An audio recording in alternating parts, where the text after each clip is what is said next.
బంగ్లాదేశ్పై ఆఫ్ఘనిస్తాన్ జట్టు Duckworth Lewis పద్ధతిలో 8 పరుగుల తేడాతో విజయం సాధించింది. ఈ విజయానంతరం ఆఫ్ఘనిస్తాన్ జట్టు కెప్టెన్ రషీద్ ఖాన్ ఈ విధంగా చెప్పుకొచ్చాడు. సెమీఫైనల్కు చేరిన ఆనందాన్ని తన మాటల్లో వర్ణించలేకపోతున్నాను. ఆత్మవిశ్వాసంతో సత్తా చాటి న్యూజిలాండ్, ఆస్ట్రేలియాపై విజయం సాధించాం.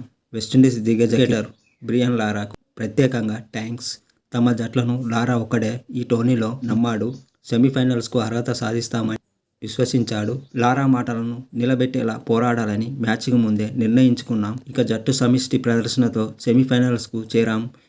సెమీఫైనల్స్ చేరాలంటే బంగ్లాదేశ్ 12.1 ఓవర్లనే లక్ష్యాన్ని సాధించాలి. అయితే ఈ క్రమంలో దూకుడుగా ఆడే ప్రయత్నంలో బంగ్లాదేశ్ తప్పులు చేస్తుందని గ్రహించి ముందుగానే ప్రణాళికలు రచించుకున్నాం. స్టంప్ టు స్టంప్ బౌలింగ్ చేసి వికెట్లు తీసి ప్లాన్ చేశాం.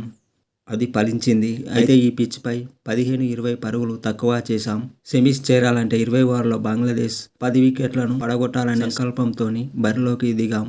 వర్షం, మ్యాచ్ రద్దు గురించి ఆలోచించలేదు అని మ్యాచ్ అనంతరం చెప్పుకొచ్చాడు రషీద్ ఖాన్.